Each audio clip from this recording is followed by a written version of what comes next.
I'm ready.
Well done.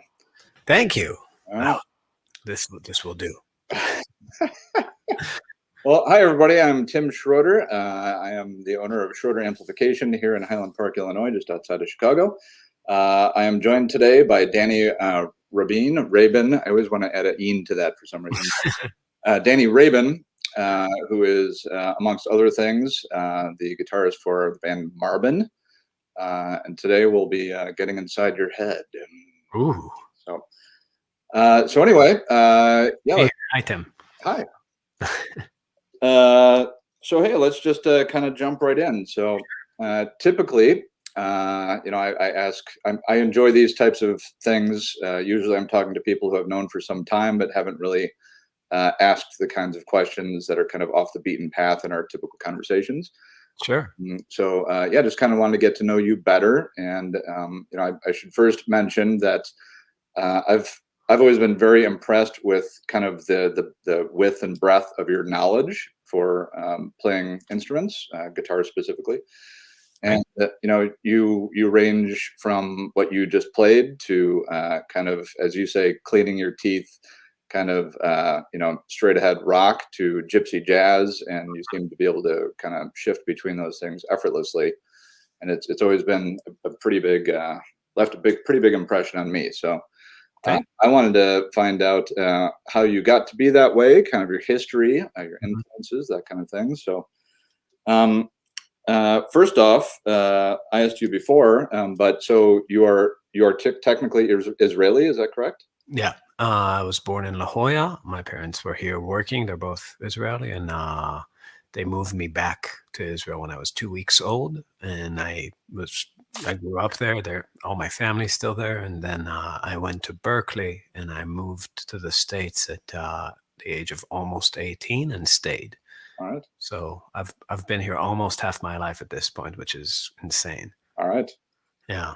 I think I probably met you just shortly after you moved to Chicago. Is that correct? Yeah. I mean, I remember I had two, at the time my rig was 2 twin amps.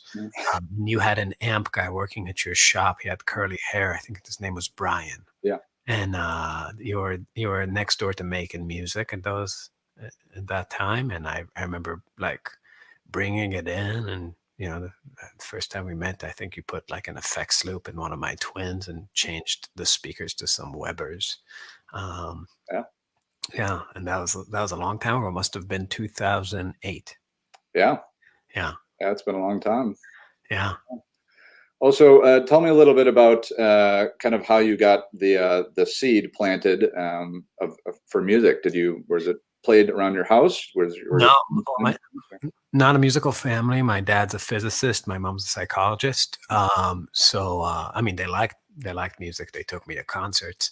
But when I was about 13, I think around 13, I saw Metallica came to Israel, and I was just like, a little kid up till that. Like my mom basically chose my clothes. Mhm. And I remember just showing up at this like outdoor venue, and I was just looking around, and I first thing I noticed is that people's moms are not choosing their clothes. You know what I mean? They all had the uniform, but I didn't get the memo. But You like didn't have your dog collar on? this subculture had like the whole wardrobe figured out. And I was just like, I don't know what this is. I'm not even sure about the music, but I'm Yeah. going to the next day I went to the record shop, which is where they sold t-shirts. And I was like, it's like this sales guy with like his face pierced, and I was like, can I want this Metallica t-shirt and this Metallica t-shirt, and he's like, you don't want any of the albums? Do you have the albums? It's like, no. And like bought some Iron Maiden t-shirts, and he was like, you should buy an out, like it's just trying to like Trying to steer a brother in the right direction. but I was trying to explain to me that this is about the music. I was like, all right, whatever. So I picked up Master of Puppets and Ride the Lightning, I think. Uh-huh. And I immediately went in full uniform, was dressing that way for some years. Same two shirts, Yep, yeah. just better with age. Yeah. And but what really happened was I wasn't so interested in the music or the message of the song, but the guitar solos, that sound. First of all, the fact it was very lucky for me that there was this pocket in the tradition of song in the 80s and 90s that allowed for it wasn't even really improvised, but it was something. It was some mixture of improvised in the studio with composed, but like an instrumental section where people were being expressive in that way. And I just started getting into it. But I was really struck that that sound of the high gain guitar and metal was just, I had an instant connection to it. It was like in my imagination, it was like sparks or like lightning. I couldn't explain it. You need to smoke a lot of weed to really see the face that the notes make. Yeah.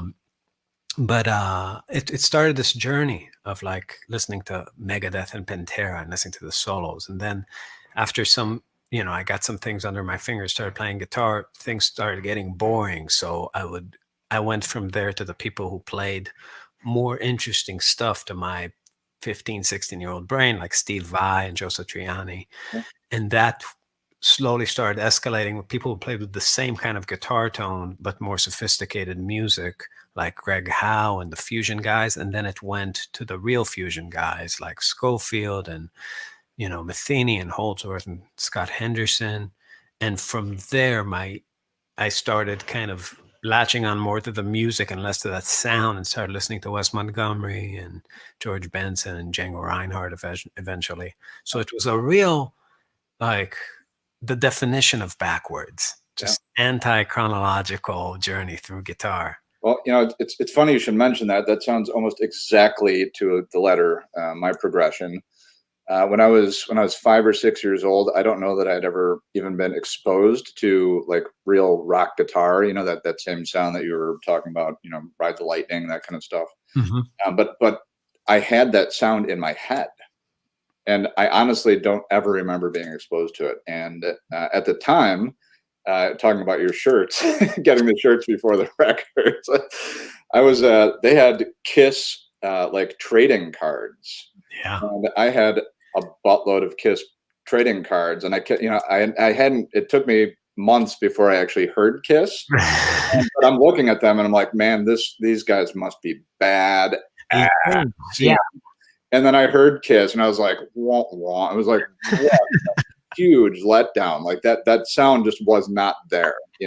It's amazing because if you think about visually what they project, you would assume that they sound something like Cannibal Corpse or like some very hardcore metal band, but they are really kind of a pop classic rock thing. It makes very little sense. Yep. And I will say that in my adult life, I went to see one concert only just because somebody had tickets and I was bored, but it was a hilariously fun concert. I mean, just the shooting of the flames and all the theatrics and stuff.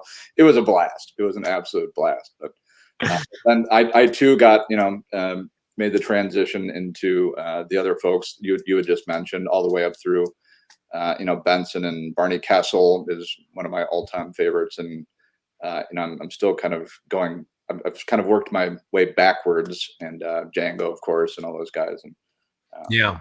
but yeah, it's a similar path. Sounds like. It takes a while for, to, I think, to just start listening to the music, kind of separate from the thing that initially pulled you in.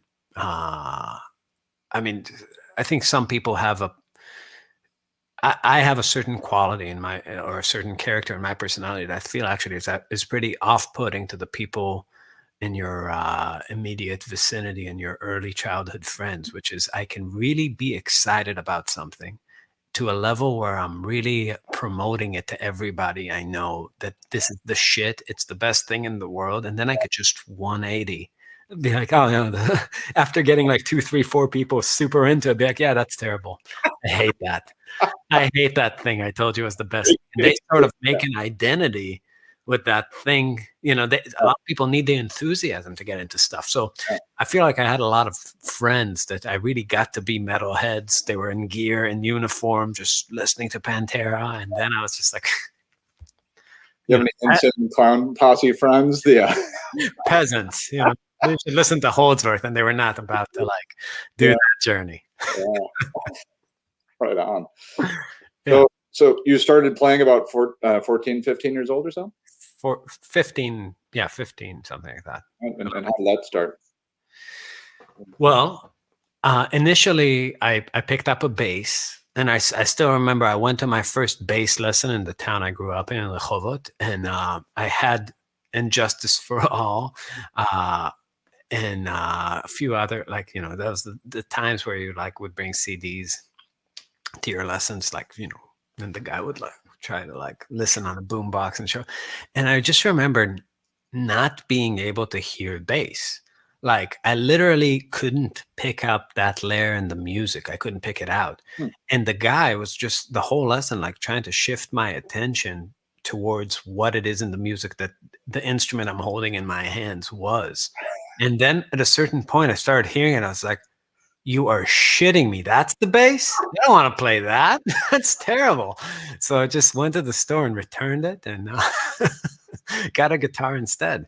It was, it was literally that. I'm such a dumbass, especially as a kid. Like, I remember the day when I was already playing for about a year that I realized that the notes on the piano and on the guitar are the same notes. It took me a really long time. Like that was like, I remember just trying to find people to explain that to so they could understand how excited I am. And everybody I turned to like have figured that out in the age of like 3 or something. Yeah. But I mean, they sounded different. So it blew my mind that there's a relationship there. Throughout life, there are so many just blind spots in my life that I'm just like, how the hell did I not know that? Like, I'd taken jazz guitar lessons for I don't know 10 years or something like that, and I could not get my head around theory. And I was at a rehearsal one day, and a guitar player was like, "Oh, look at this on the piano keyboard," and I was like, "What?" And it just in 15 minutes I understood. Yeah. Now it's like, oh, okay, that makes sense. Yeah. Yeah, the guitar specifically is a maze. Yeah. It's really you have to be a twisted person to have it make sense to you. No doubt. Yeah. So tell me more about your lessons and kind of how you progressed. And are you? I'm assuming you're pretty well versed in theory. Yeah. I would say, I would say very, but. Yeah, so I started taking some private lessons, and Israel, when I moved to the States, when I was already 18, in my mind, I assumed that Scott Henderson and Alan Holdsworth are household names like Beyonce, and that they all live in like gigantic, yeah, exactly, in gigantic castles somewhere, and their concerts are like stadium concerts. Yeah. You have no sense of proportion from over there, because really everybody there's like I don't know 50 people in the country who are into the style, but they're reading Guitar Player magazines. Like you get the marketing that the States puts out, and it magnifies everything. It makes everything seem so huge. So I thought that, like, bands like Yuzab and Weather Report and Mahavishnu were like household names. Everybody would know them. And when I got to Berkeley, I mean, it was like a niche inside a niche inside a niche. It was like such a tiny, I would never imagine that, like, when you go see like the biggest fusion concerts in Japan, it would be like the second floor of like this side street of like a ramen place, that's the jazz club, and like 100 people are there. Like, oh, very good. So everything, the point I'm trying to make is that when I was taking lessons at the age of 16 from a guy who was really into fusion, the atmosphere was that this guy is showing me the secret, like, the thing that nobody here knows, but is huge over there, kind of thing. And I assumed, because they played more sophisticated and complicated stuff, that everybody in the world also saw it that way. It was like kind of a natural progression. It's like, yeah, of course, you play metal and you graduate to some shred and you go play fusion, maybe straight ahead after that, to my surprise, it's literally the opposite in terms of popularity.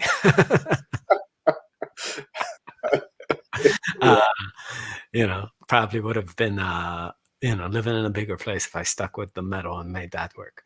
But yeah. So my teacher there, I had one guy who was, a good guitar player and really into Holdsworth, really into Scott Henderson. And then I moved to the States, studied at Berkeley. Terrible experience, really waste of money. Can't believe some people are paying full price for taking that on Zoom these days. Yeah. I always tell them, just, any Berkeley student, just live in my guest room, pay me exactly the same thing. We're going to have 7 hours a day.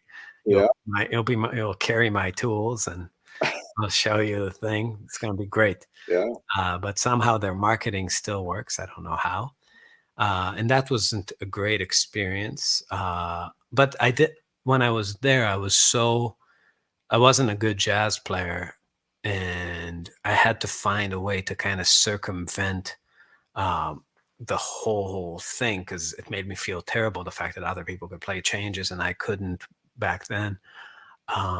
So I got really into free jazz and modern classical music and improvisation, not so much because I liked it, because nobody really likes it, but more because it was just postmodernism was really starting to take its sink its claws into academia in those days, and it was just not hip to disrespect it. So it was somehow, you didn't need any skills, but you could just be the hippest, just throwing marbles at the fretboard and opening umbrellas and doing crazy shit. And I did that for a while, and it was amazing because there was no consensus anymore about the rules of the game. It's as if Berkeley was marketed like chess school, and you get there and nobody agrees on how the pieces move. And some people are just like throwing the pieces at each other like apes. And I was like, and everybody's like, amazing. So I don't want to practice. I'm going to do that. So I did that for a while, and that was a lot of fun. And then after that, I really got, Marbin. I met Dani in Israel. Dani Markovich, the saxophone player in Marbin. Marbin is a combination of our last names, Markovich Rabin. And after I graduated, we started playing in a fusion band because, he was a jazz player. I came from this background, and I really wanted, that experience of playing free jazz for people where, I don't know how many concerts like that you've attended or tried to play, but no, both. Yes, it's fun in the moment, but you don't want to listen back. Man, it's hard. It's a hard life. I mean, these people, it's tough. And I knew I didn't want to do that. So it was just a question. At that point, I never really wanted to play fusion either. It was more like I started writing songs and never really wanted to write lyrics or play songs, wanted to play some sort of, melodies over the textures that were just available, which is really bass, drums, guitar, and saxophone. And that was, we never tried to write like fusion heads. It was just our idea of what good instrumental songs were, and then us soloing over them. Huh? And that's really the style. Yeah. Yeah. And so how did you get into gypsy jazz and that kind of thing? I mean, at what level, where were you in your trajectory that you kind of started picking up on that? So we started playing, we started touring with Marbin in 2011. And for the first, I don't know, like 5 years of being on the road, 4 years, it was tough. I mean, we were playing about 300 shows a year. Wow. Yeah, almost every day. Nobody knew us, so, and we had no sort of internet fame, and we were just doing a lot of dive bars, and it was just this bizarre. It's just staying alive was hard, but like financially, and we just pull up to like a venue in, let's say, rural Alabama, you know, and there would be like four people sitting at the bar, not knowing that there's going to be a show, and the wait staff. And to our surprise, people would just we just start blasting fusion. And a lot of people just kind of look at it. Oh, And the break comes like, you guys sound like Mahavishnu Orchestra. I was like, what the fuck? It's like this. How did they know? That everybody, that generation of the there's a lot of people in the States that just like music and are into it. The people that played the music, and really the managers that were booking the bands, had a pretty pretty pessimistic view of the States. They didn't believe in the South. They didn't believe, they called it flyover states. And that's kind of a situation that fed itself. It created a real negative downward spiral here, where the music wasn't available to watch live, and the audience shrunk. But Weather Report, Mahavishnu, the 70s generation did a great job in making music. They played colleges, they played everywhere. no doubt. In the 80s, people like Alan Holdsworth and Scott Henderson, Tribal Tech, Yellow Jackets, they really stayed coastal. And that was it was bad for the style. It was bad for them. They could have made much more money. But for us, it was all of a sudden, wow, this market exists, right? But it was a matter of building it. And that wasn't easy. So what happened was, we were so broke. We made so little money that, out of survival, me and Dani during the day just figured out we have to find a way to make money when we're on the road. And we just started busking. So there was no place to plug in any electricity. So I just, my ex-wife bought me like a $300 Django guitar for a birthday, I think in 2012 or 11. And I just started learning these tunes. And the first thing I noticed was, how different you have to operate your right hand, right? You have to, like, if I just took the way I play on the Strat, and translated it directly to that instrument, it sounds like ants running on a fretboard. It's so light. You need the compression from the tube amp, everything that kind of keeps the note together, and and you need a touch sensitive setup to make everything come out. In a way, playing fusion and rock, a lot of styles of rock, is kind of like seeing an animal under a magnifying glass and making it look fierce. You know what I mean? It's like you look, but it's not really to scale. Yeah. So gypsy jazz doesn't work like that. Yeah. It's actually terribly challenging to amplify it if you need to, and maintain the color. I mean, you know more about that than me. But it was a matter of learning how to play how to project, and I had to reteach myself how to use the right hand from scratch. It's a totally different motion mechanic. Everything, it's the motion of putting out a match, right, as opposed to the side to side. Well said. Yeah. Wrist action. So yeah, it was a real learning curve, but what ended up happening is that we started busking and playing on the street for loose change and some small bills. But after a few months of doing it, we started getting into a situation where we were making more money playing on the street than we were at night playing the gigs. And we did that for years, and just, for hours a day, just find like the center. And if it's like Knoxville, we'd go to like Market Square, or, in Charlottesville, it'd be like that strip mall in the middle. Just find, the place where people are walking and shopping, and saxophone guitar duo just, figure out a way to just play music. And we'd run out of songs and we'd learn more and more. And didn't take long for us to like really, I don't know, really know hundreds of songs and be able to just do that all day and then play fusion all night. Yeah. So that's how I learned. Yeah. Put some hours in. Yeah. Well, I mean, it was other than Yeah. how much can you be on your phone in a coffee shop? That's Yeah. what touring is like for most people. No doubt. Or just, I don't know. I see a lot of musicians who are sending emails. They're just really good looking busy, but I don't understand how you send so many emails in a day and end up on my gig. It's like, Yeah. you think you get a better job if you're that organized. Yeah. Well, so let me ask you about the rest of Marbin. Sure. Do you have a pretty standard lineup of Yeah. Or do you, Yeah. what were they doing while you were busking? Say again? And what were they doing while you were busking? Sending those emails. Yeah. I don't know. The bassists and drummers tend to, well, me and Dani and I should say, we speak a lot of Hebrew to each other. So I feel like, we tend to, the dynamic that tends to be formed is that during the day they go out to do their thing, and we do our thing. Yeah.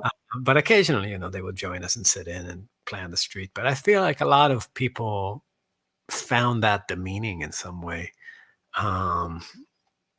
But playing on the street makes you tough. I mean, first, sonically, it makes you tough. Like, not just psychologically, just having, you think a lot of people are addicted to reverb. I mean, try no walls. You know what I mean? Yeah. Sound evaporate. Yeah. Am I playing? I can't hear anything. And the first time that I went to Boston, I think I was like 15 years old or 16. I guess I was 16 because I was driving. A buddy and I went on a road trip. Uh-huh. Man, we went to Boston around the colleges and that kind of stuff. And I was completely floored by the level of musicianship on every street corner. Yeah. I mean, like people playing hammer dulcimer, and on the street. I mean, like mind blowing hammer dulcimer. It was brilliant. We just walked around. We didn't get, we were too young to go to clubs and stuff. But I mean, we got our music on, and it was so just fascinating and enriching. Yeah. I mean, it was just so legitimate, I guess, somehow. Yeah. It was a beautiful experience. Yeah. Yeah. So to answer your question about the other guys, so we have John Nadell on the bass. He's been with us he's the longest standing member. I think he's been with us since 2016. Before that, we changed a lot of lineups, and our drummer has been with us for about 2.5 years. His name's Everett Benton Jr. But we did have a lot of lineups through the years. We were playing Cruise to the Edge in 2019 or 19, I think. And Steve Moore, I was hanging out with Steve Morris and his wife at like this cocktail lounge on top of the boat. First time I'm meeting him. And I made it. So we were just talking about rhythm sections.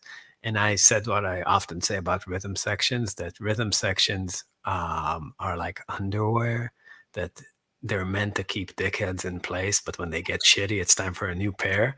And they both literally like took their drinks and like 180'd away from me and started talking to someone else. Amazing.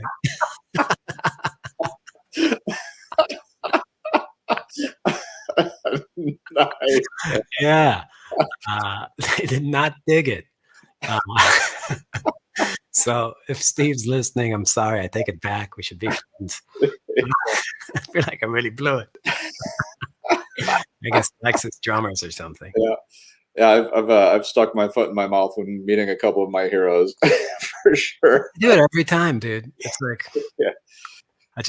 I'm not good at like, you know, just not talking to people like we're friends. Yeah. It's, Yeah. it's tough. But yeah, a lot of people have like this, professional, they call it being professional. And we always talk about that. It's like the more people, it's like the more people tell you how to dress up, the worse the gig is, Yeah. and it's like the more people mention the word professional, the less professional they are. Yeah. Because it's just like, dude, it's like the profession is to make good music. Yeah. It's Yeah, it's it's like taking an ethics course in college. I mean, either you're ethical or you're not. It's just telling you how to thread the needle. it's exactly that. It's exactly that. Yeah. I don't know. So I've definitely been in a lot of situations where somebody, they have this kind of neutral internet face that they put on, like in person it's very strange. Yeah. And those people are always the people, it's like, I can't believe he got me too'd. Mhm. He seemed like a nice guy.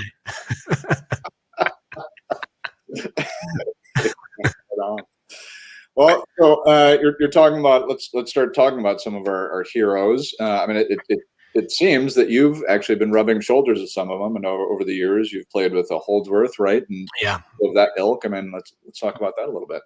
Yeah, in 2012, well, that was a random story. So in 2011, um, me and Danny were pretty new to Chicago. We were here for about 3 years, 2.5 years. And we lived on Foster Street in Andersonville. And we got sick of just going to these venues and they were empty all the time. And it just seemed like this thing we were trying to do with before we really started touring super hard was working. So we started throwing concerts in our place and just inviting people. And there was this one guy who reviewed our first album that came out in 2009.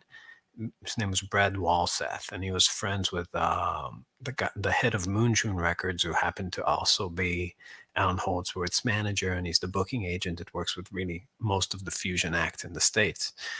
And he happened to be in Chicago with Alan, and he just came to our apartment to hear us play.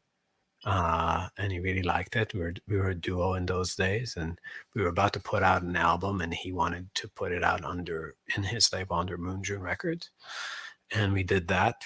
And then he got us to open for Alan for a whole tour, providing that we will use our van for the entire band. And Professional.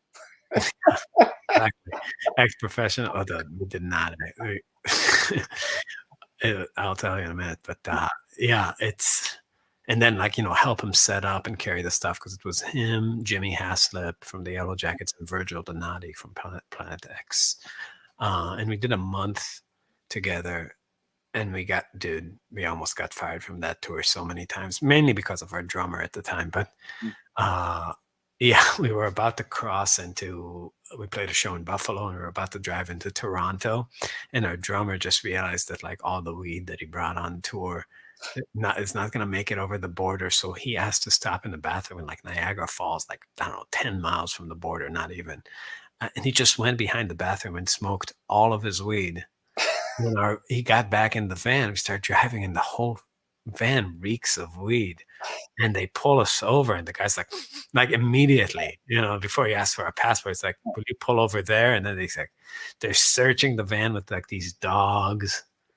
And, the three of them are just furious at us, just so angry. Cannot believe that we're like that stupid, and eventually they don't find anything, and they let us go, and they let us in the country, thankfully. And we do this show in Toronto, and the same guy, for like, we drive away, we're crossing, we get a phone call, or Jimmy Haslip gets a phone call from the guy who booked us, and he's furious, and he's like, we have the drummer from the opening band on tape stealing from like this was in a huge music store in Toronto that's also a venue. It's called U Music or something. And he's like, I didn't do that. And it's like, but they have you on tape. He's like, deny till you die. And then eventually it comes out, and what he stole was glow in the dark orange bass strings for no reason, which I thought would be just amazing if like our bassist ended up like just putting on, like, I didn't do it. But yeah, so that was not professional. We were in our we were in our mid-20s. Yeah. It was a long time ago. And but that was the low points. There were a lot of high points of that tour too.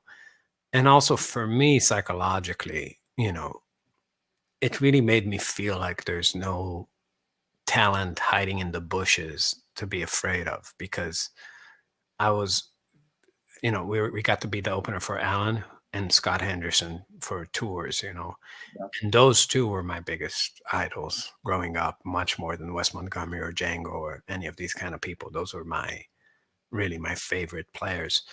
And up till then, I had the stuff that everybody has with insecurity and whatever. But, we played our show. People loved it, every night. We did great. People, standing ovations, selling tons of merch, people really becoming fans right before the show of the guys that they were there to see, who were my heroes. And it just made me realize a lot of things about, I don't think that people that like don't have that experience of seeing themselves juxtaposed to their heroes through the eyes of people will ever get. And if you're like a straight ahead guy and you love Bernie Kessel and Wes, then there's no opportunity for that to ever happen. Sure. You're always competing against mythology. But for me, I was lucky enough that at that time Alan was still alive, and it really made me much more comfortable as a player. I bet. No, Yeah. that's tremendous. Yeah. So I would like to mention that on YouTube a while back you did a little bit for me at Martyrs, and my goal was with that whole event was to have different players that I deal with regularly. You being one of them. I had I think about 5 different players. And I wanted to show off my clean amps and how they will literally translate anything. So I had people with varying styles, ranging from nylon string acoustic guitars playing classical, all the way through to shred and fretless guitar and all sorts of stuff.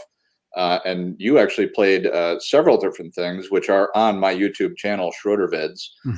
And you did almost all of those things just yourself, which was tremendous. I think you played baritone on some of them, some straight stuff, and it was a great experience. And those have been really valuable for me, and I thank you for that. I don't know if I ever did, but you did. But thank you. But you're very welcome. I loved it. I'm still trying to sell a kidney or two to where I can afford some of your amps. Right on. Well, I know a guy who's buying, so. Yeah, I have to say that out of all of them, like the Dozer is a real experience to play. It's different from anything. There's really nothing like it. I played a few Dumbles at this point, and it's not even like it's a comparable experience in the sense of how atypical it feels, but it's not the same. It's obviously like worlds apart from it. Sure. But yeah, it was really, really incredible. I mean, that's the kind of thing that, if you're rich, you should get one yesterday. Yeah. Well, I'm coming from the hi-fi world, and obviously I've always been in the hi-fi world and always been in music making and production and etc. So it's just headroom and linearity is kind of what it's all about. Yeah. So. Yeah. I mean, it was weird how, when you're picking up gear, there's the kind of like the closed-minded player and the open-minded player paradox. And like, with gear, the irony for most people is that they get any rig they have to sound exactly the same. They just use every knob and every pedal and every tone sucking device in their disposal to get the same shitty sound that's in their head. Yeah. But sometimes there's an opportunity with gear to learn how to play different. And to me, that's my favorite. Like when you play through it and it makes you feel more naked and more exposed, it's like, wow, I can really hear detail. Now I can start practicing. Now I can start figuring out some things about the pressure I'm using, the touch I'm using. And that's unfortunately, that's not what most people want. I think what I'm seeing from guitar players, for the most part, you really see it clearly with the mythology of Stevie Ray Vaughan or somebody like that. But I think most people now start off playing with some sort of kidney bean pod style device, like some sort of very compressed, cheap digital gear that sounds god awful, but feels a certain way. Sure. And then they go to their tube amp and they want the same feel. They want the same kind of compression. They want the notes to jump out in the same kind of processed digital way that's just really, the truth is, muddy and undetailed, and they fill up the blanks in their imagination. That sound doesn't exist, and it doesn't happen loud. It doesn't, it only exists in this fictitious world where you imagine it's almost there, and you get addicted to that almost, but it's never there. And you see that a lot with just, people's addiction to verb and compression. If it's be it tube compression or compression, it's just anything to not practice, anything to make this thing you do on the fretboard to turn into the line you think it is. Certainly it's not me. It must be the gear. Yeah, exactly. It's like, oh, this is like a hard to play amp. It's like, no, you just can't play that line. Yeah. You know what I mean? You haven't figured out how to make that air move. And how to work with this piece of machinery you have. Yeah. Well, you make an excellent point. And I find that the pieces of music that I grew up listening to, 44, 16 CDs, like Rage Against the Machine, that kind of thing, like that fast on off kind of like wall of digital sound is what I grew up with and I like on those albums. I listen to a good LP pressing or whatever, and it's all of a sudden it's just, it has too much air. It doesn't have that, skin your eyeballs kind of, in your face sound, which isn't necessarily, it's just the sound, all sounds are just different sounds. It's not better or worse. It's just, but I find that it's hard for me to make that leap. Yeah. And I think that speaks to what you were just saying. Yeah. The ideas you have in your head about what good is, do change with time, but they don't change all that much. You're like kind of inevitably victims of the zeitgeist of whenever it is that we happen to grow up. And like, it's like you can change your idea of good, I think, but you can't change your idea of awesome. Because it's just an instinct, It's like from Rage Against the Machine is a great example. There's just something about about that thing, like Bomb Track or like some of these songs where it's almost like it's a part of your aesthetic, and I think in Marbin too, that was everything is in my band in terms of our ideal rhythm section. It's somehow connected to that Rage Against the Machine, Chili Peppers kind of, I don't know what to call it, post-funk thing, like that thing where funk met the 90s drum sound and bass sound. Or funk got angry. Where funk got angry. That's a great way to put it. Because that's my idea of like a really killer groove, that kind of drum sound. Like there was always something about the 70s drum sounds that, like you said, like that first of all, the perceived distance of things in the recording where you're really zoomed out. And then also just the way, the way the snare sounds, the way the bass drum sounds, almost like you're looking at the whole drum set as opposed to being inside, like first person shooter type experience. Yeah. So it's yeah, production really dictates. I mean, it's a weird thing, especially when you start mixing albums where you have to make those decisions about how your music is going to come across. Like, how are you going to treat space? How are you going to, you know, lay out this thing in an imaginary room? Yeah. Kind of talking to your point that awesome doesn't change in your mind, good does. So I have an annual cycle, which starts with me listening to Led Zeppelin and being like, oh yeah, this is why I like music, Yeah. And then I'm like, okay, it's time to put that away. And then, it changes the seasons as well. And then I get into straight jazz, and that kind of devolves or evolves into fusion kind of stuff and angrier kind of stuff. And then, that goes into classical, and then that like goes into atonal stuff and like Berg and, things like that. Sure. And all of a sudden I'm just like, God, why the f am I listening to music anymore? This sucks. That's a funny thing. Yeah. And then comes and I throw on Zeppelin. I'm like, oh, there it is. Okay. Yeah. You find yourself on the couch listening to Wagner. You're like, what am I doing with my life? This sucks.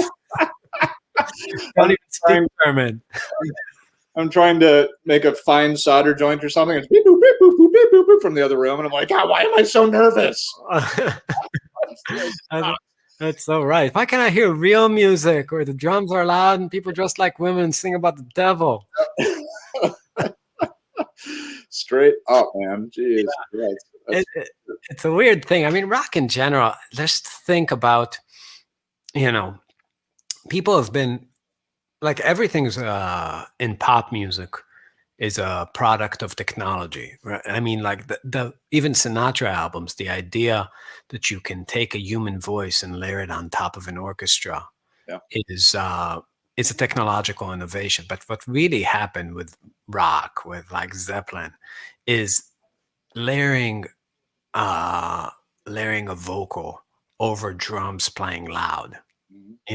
That's the thing that can't happen in a room.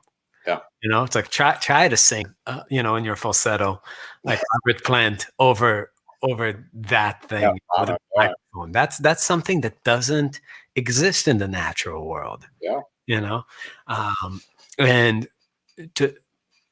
But at the same time, I feel like music now, this is something I see in sound checks all the time, because I have a podcast too, and I have like a YouTube channel, and something that I get asked a lot by musicians who are not so bad musicians but just don't know what they're doing on stage. It's like, how do you get a nice monitor mix? And the one thing that you cannot do is lose an acoustic anchor. You know what I mean? You need to have something that's rooted into reality, or you stand a chance of starting to mix an album in your monitor. And that's a really bad place to be. So like the way I do a sound check is I ask my drummer to just play a groove, and I can hear him. We're in the same, there's no way I can't hear what he's doing. Mm-hmm. And then I ask my bassist to play with him. And if I can't hear him, I first of all ask him to turn his cab towards me a little bit. And I really try to get some sort of sound that's coming at me that I can hear both of them clearly. And if I can't hear the bass, I will ask for a tiny bit of that in the monitor. And then I'll bring into the guitar into the mix. And I would never put it in the monitor. I'll just find the place where they can hear me and I can hear them and I can hear me. Yeah. I have a huge 412 cab that you probably hear you. Yeah, everybody can hear me. Maybe in the house that's none of my business, but on stage. And then we have a saxophone, so I layer that on top, like the Robert Plant of our band. Obviously, he's the guy that needs to be layered. Yeah. But everything is really sitting on how the drums sound. And then this whole mix is just something that the guy up front can slide up and down, but it's really a block. We have a way of making sound together in a room, but yeah, man, whoever came up with the idea of like putting a volume knob on an amp and letting the guy playing guitar decide is a fucking nut. That it's way too much control. Yeah. That knob should not have been there.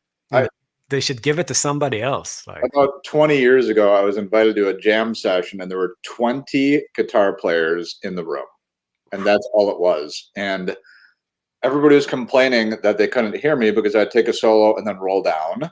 And every single person that went around they'd go up one notch, the other guy would go up and just this giant circle over and over again. And it was absolutely deafening. I was wearing earplugs, and I was the only guy rolling back down when he was done.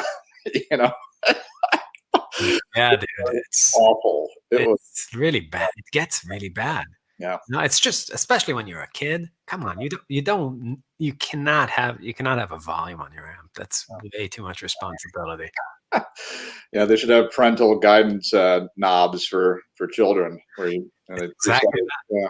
I mean, the funniest thing is the psychological thing of like you are standing next to somebody and you think that they are somehow getting a completely different mix than you are. Like, when was the last time you were in a conversation with somebody and he could hear you perfectly and you couldn't hear him at all? Yeah. Where you would need some sort of like drastically different. You're talking about a few feet, you know what I mean? It's like everything that needs to happen is like a subtle 1 dB tweak at most. Yeah. But it's it's not how you can go explain that to somebody. Yeah.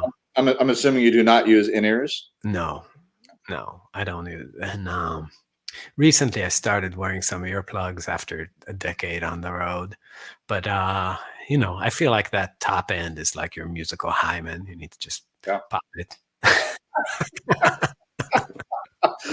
Nobody needs that detail in their 50s. All right. Well, hey, do you want to play us a little something? Sure, why not? All right.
nice. Thank you. Yeah. Which version of the pot are you using? That sounded great. That's that's the black kidney bean. Now, actually, I don't know if I can show you, but right now I'm running through. Yeah, this camera won't move, but I have a big elaborate pedal board. Actually, let me see if I can move this camera. Hold on. Tell me if you see this. Logitech. Hello. There you go. All right. So right now we are running this pretty elaborate pedal board, which has a G2 switcher and everything's in a separate loop. The top layer of pedals there, these guys, the top one is running to the effects loop and everything else is in the front of the amp. And this is a Sewer Badger with an IR on top of it and a mic Sewer Cab 212. And yeah, this is just the Nile overdrive on front, the clean channel of the amp, and the source audio delay and reverb. Oh. Yeah, pretty cool rig. Let me switch the camera back. All right, this is a very flattering angle. Yeah, sure is. Yeah, so let's talk about just quickly the development of your instruments, in terms of what did you start with, and I know that you've been playing that Sur in your lap for a very long time. Yeah. So my main three instruments that I really use, I use the Sur guitar, and before that I had a Strat.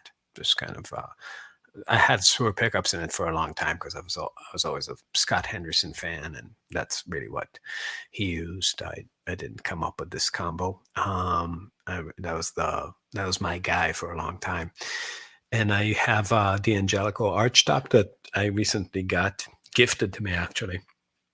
That's unbelievable. A really nice one from I think it's like 20 years old, not that old, but nice. As you know, a nice archtop is a very nice thing. And I have a Django guitar made by a Spanish builder named Oliver Marine. That's kind of a high-end gypsy guitar. And those are really my main three. McAfee style, or it's it's an oval, the one with the small holes, and I played cheap ones for a long time and got a super nice one.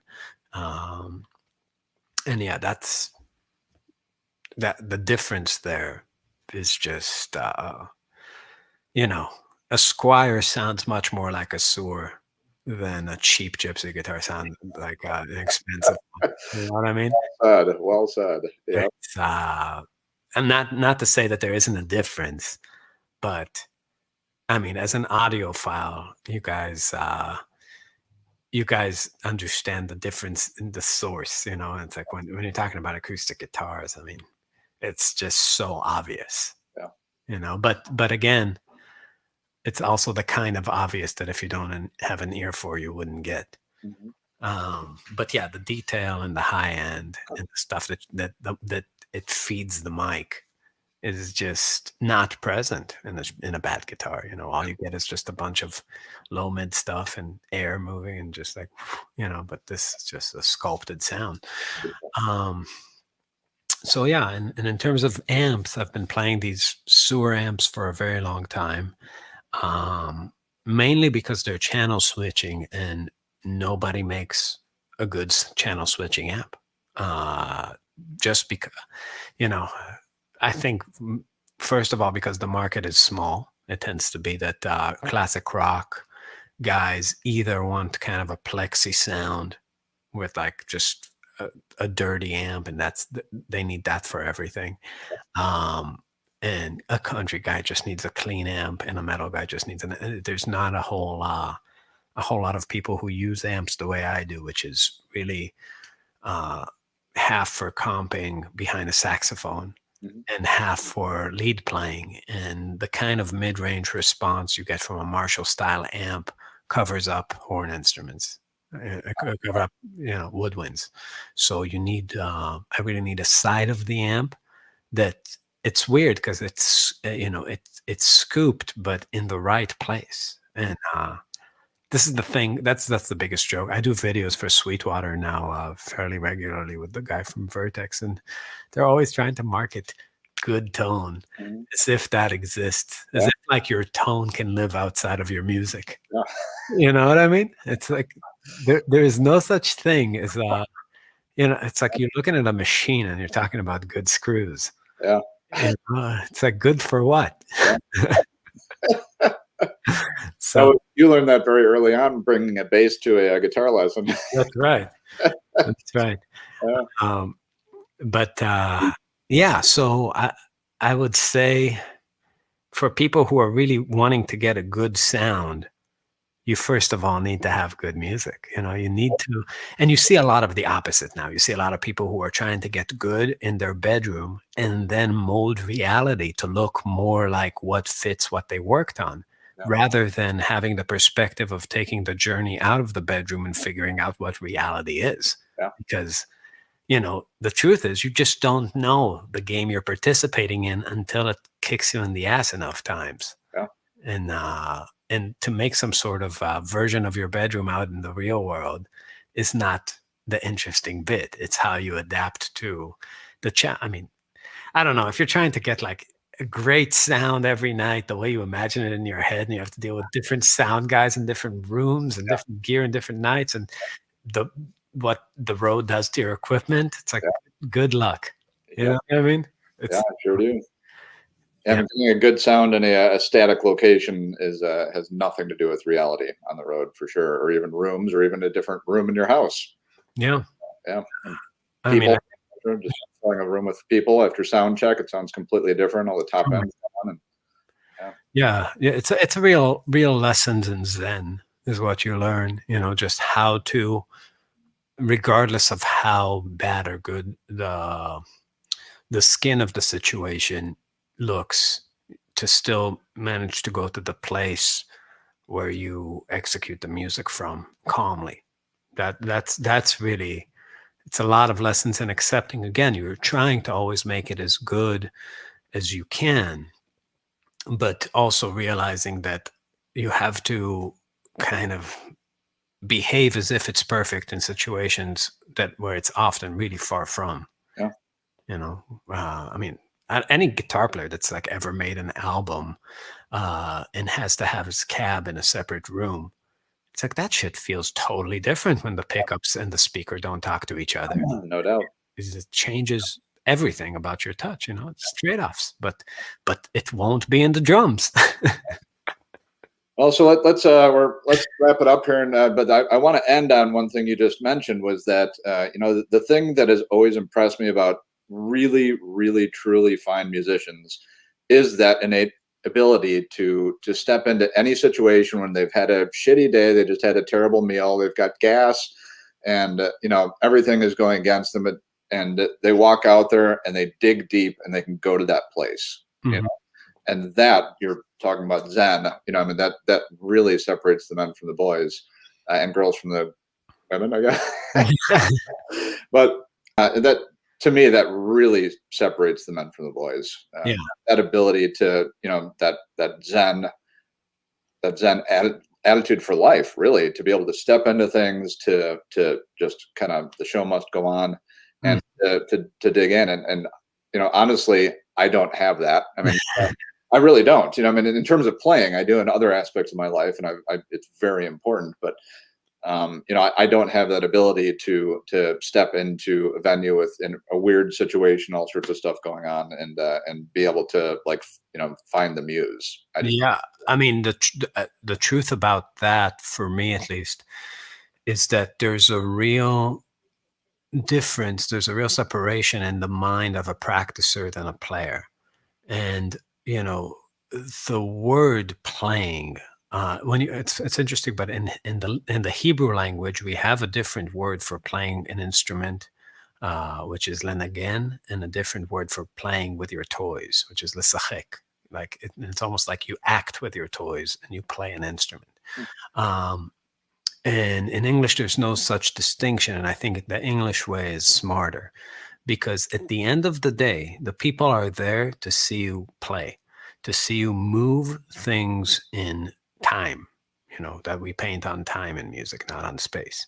But if you can remember that, it's too late to practice. Practice is where you get to control the situation. It's where you get to work on the nature of your decision making and the nature of your circumstance, right? Your circumstance being your tone, and your choices being your notes and rhythms, and that's really where you can dial things in. But practicing simulates a version of reality. But when the real reality comes, it's only going to come out one way. And the only knob you have as a player is a knob that's from calm to anxious.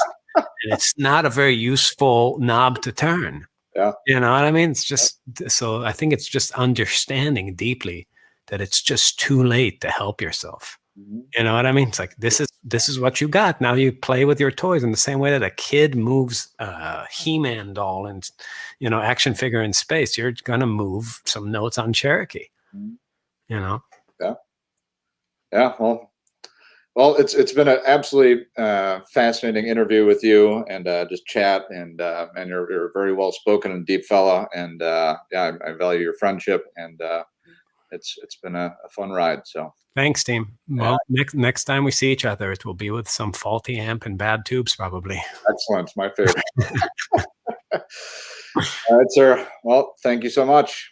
Do you have anything to add? Do you have a website, YouTube channel? Yeah. Well, you can check out our music. We just released an audio tree session. Just look for Marbin Audio Tree on YouTube. You'll find that. But all of our music is at marbinmusic.bandcamp.com. I do like daily live feeds over at youtube.com/marbinmusic and facebook.com/marbinmusic. And yeah, see you down that road. All right.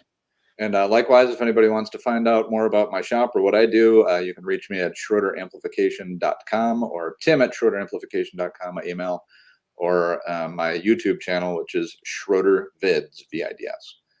And with that, I bid you adieu. All right, be well.